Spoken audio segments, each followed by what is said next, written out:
Respuesta a vuestra pregunta a través de Facebook. Tratamiento para el déficit de atención e hiperactividad. Soy Jesús Garrido y esto es iPediatra. El trastorno por déficit de atención e hiperactividad. Siempre que hablo de este tema, lo primero en lo que pensamos es, sí, bueno, el diagnóstico de moda. Bueno, es una realidad. Os comento, mucha gente adulta, cuando hablamos de este tema, me dicen, bueno, pero esto antes no existía. Y sí, sí que existía. Seguro que conocéis, si es que no es vuestro caso, a mucha gente que no funciona hasta que se toma su primer café por la mañana. Es imposible. Yo es que hasta que no me tomo mi café no soy persona. Estas personas habitualmente son gente con trastorno por déficit de atención. Son personas que sin la actividad de un estimulante tienen un descenso de la actividad frontal de su cerebro que hace que no rindan, que no sean capaces de concentrarse, que no tengan la capacidad de controlar su impulsividad y que estén continuamente saltando de una cosa a otra sin darse mucho cuenta de qué es lo que están haciendo. Cuando esto ocurre de forma instintiva en el momento que descubrieron el café, se volvieron cafeinómanos. Yo es que sin mi café no puedo vivir. Pues estas personas son los trastornos por déficit de atención y a veces hiperactividad. Hay diferencia entre la hiperactividad y el déficit de atención. La hiperactividad son niños que están saltando continuamente de una actividad a otra. Lo que les ocurre en esos casos es simplemente que la parte anterior del cerebro, que es la que tiene que concentrarse, concentrar los esfuerzos y mantener una actividad de forma sostenida, no funciona bien. Mientras que en el trastorno por déficit de atención lo que ocurre es esa misma concentración, pero no vemos que haya un exceso de actividad, sino simple y llanamente que no es capaz de concentrarse adecuadamente y entonces no capta la información que está llegando de su entorno de forma adecuada. El resultado es que son niños que empiezan a notar los síntomas fundamentalmente cuando llegan al colegio. Es ahí donde empezamos a ver que su conducta no se amolda a una forma de educación en la cual tenemos una cadena de montaje, en la cual le damos un torrente de información a todo el mundo, una serie de tareas a todo el mundo y esperamos que se pongan a la tarea y captando la información de forma secuencial, siguiendo el ritmo de toda la clase. Y vemos que estos niños son niños que no la pueden seguir, que los niños que tienen trastorno por déficit de atención está explicando el maestro las cosas y no se enteran de lo que dice. Están en sus cosas, están en su mundo. Y los niños que tienen trastorno de hiperactividad son niños que no se pueden quedar sentados, que tienen que estar haciendo una cosa continuamente detrás de otra, se tienen que ir saltando y vemos que no paran.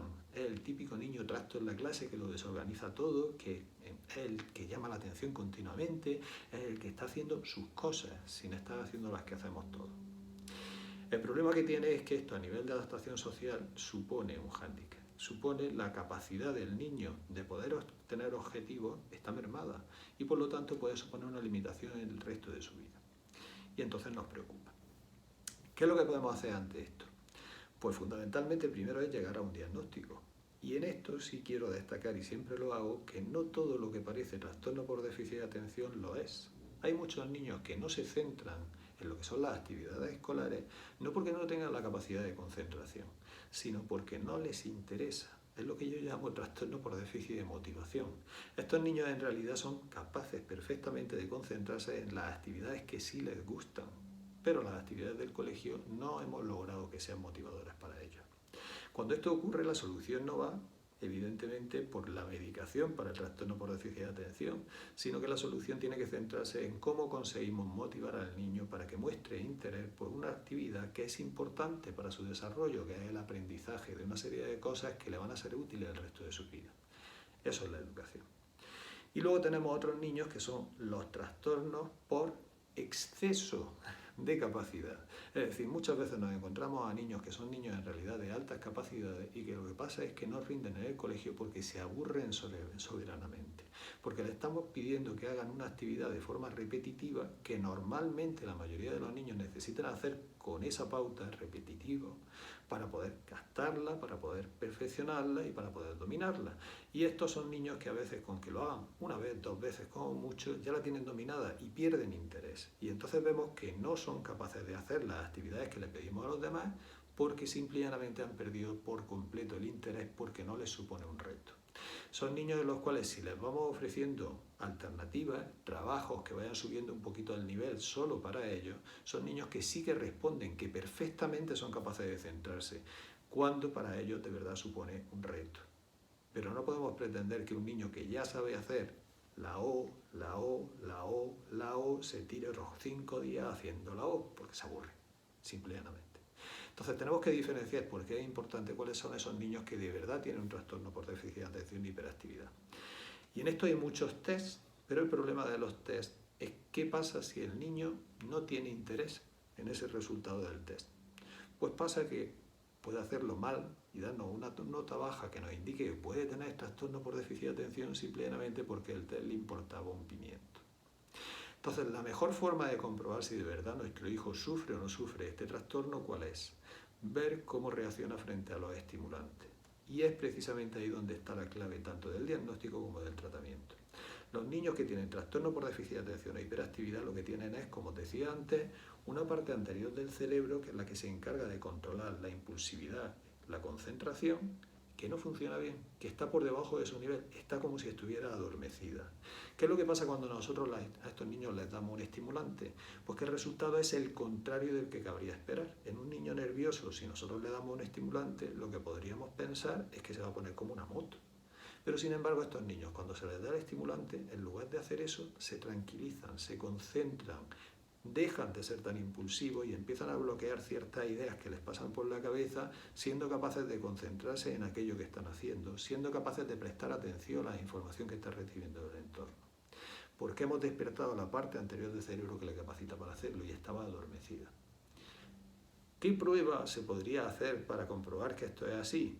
Pues una prueba es comprobar si le funciona la medicación. Pero yo sé que hay muchos padres que son reticentes a utilizar esa medicación. ¿Por qué? Pues porque es una medicación que vamos a utilizar durante mucho tiempo, que ya estigmatiza un poco al niño, necesita medicación para su cerebro. Esto nos empieza a recordar, y de hecho en muchos sitios donde se trata es por parte de los psiquiatras. Y entonces, es que ya meter al niño ahí desde tan pronto. Hay una cosa tan simple como la cafeína, un estimulante que tenemos todos a nuestro alcance y que podemos comprobar cuál es el efecto que tiene en el niño.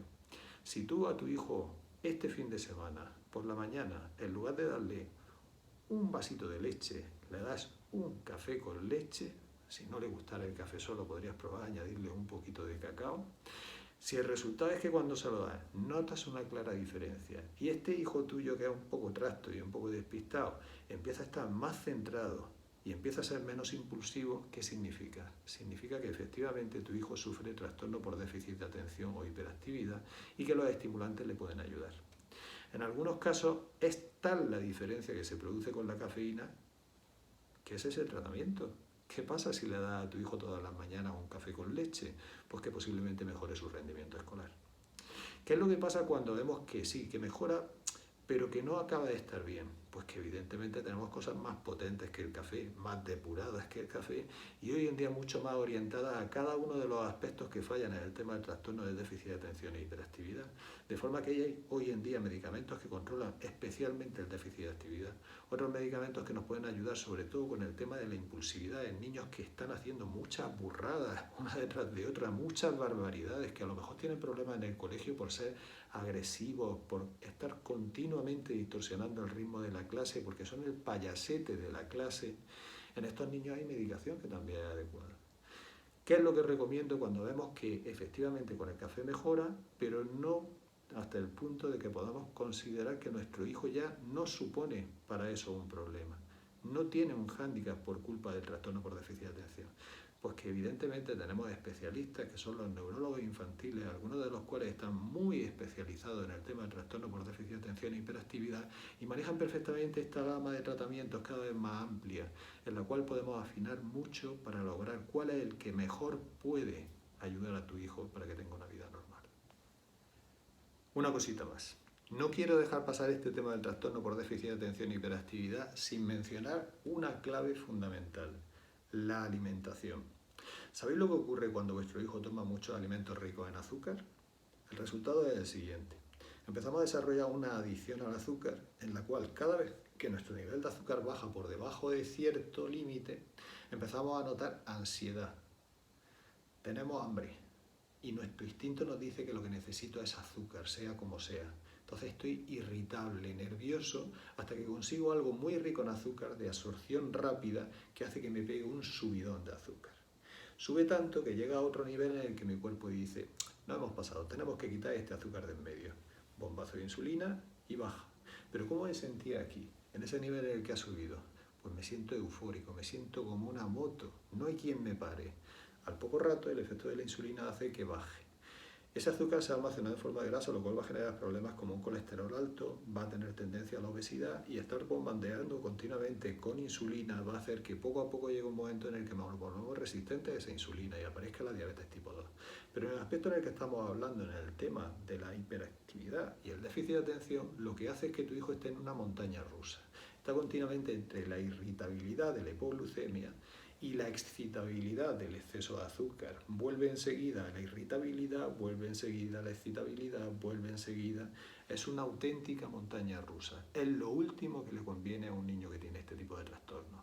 Con lo cual, muy importante, a veces incluso tan importante que si lo hiciéramos bien podríamos evitar tener que usar la medicación, es que en vuestro hijo el azúcar es veneno. Tenéis que evitar los alimentos de hidrato de carbono de absorción fácil y tenemos que poner alimentación que tenga aporte de hidrato de carbono. Es necesario, el azúcar lo necesitamos para el funcionamiento de todo nuestro cuerpo y especialmente para el cerebro, pero tienen que ser los que aporten hidratos de carbono de absorción lenta, y esto es alimentos como la fruta y la verdura procesadas lo menos posible, porque en estos alimentos lo que tenemos es una absorción de azúcar estable, mantenida durante horas. El resultado es una conducta estable, sostenida durante horas.